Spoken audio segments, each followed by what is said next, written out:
Assalamualaikum warahmatullahi wabarakatuh. Perkenalkan, nama saya Fajri dengan NIM 90500123081 dari Prodi Perbankan Syariah kelas A.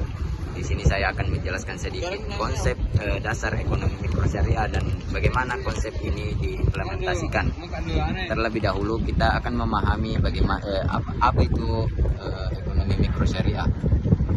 Ekonomi mikro syariah adalah cabang ekonomi yang menggabungkan konsep-konsep syariah atau hukum Allah dengan prinsip-prinsip ekonomi mikro, menciptakan sistem ekonomi yang memenuhi syarat serta menjauhi dari praktik-praktik yang melanggar nilai-nilai etika dan norma.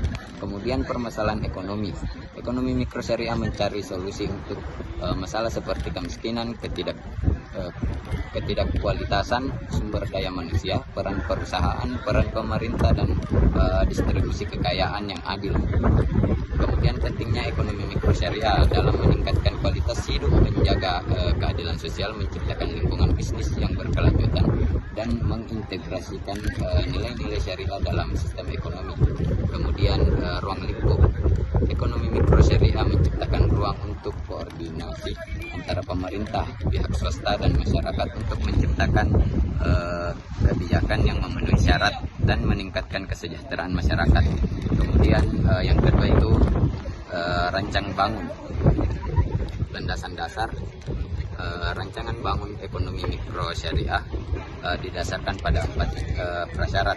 Yang pertama, 11 prinsip asli syariah, kemudian prinsip-prinsip ekonomi Islam, prinsip-prinsip ekonomi modern, dan prinsip tata negara Islam.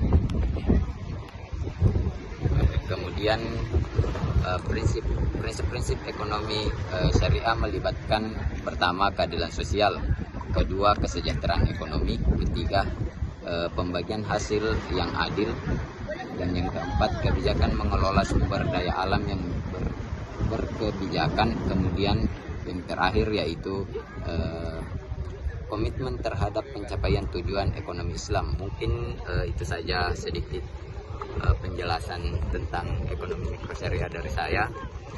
Cukup sekian. Assalamualaikum warahmatullahi wabarakatuh.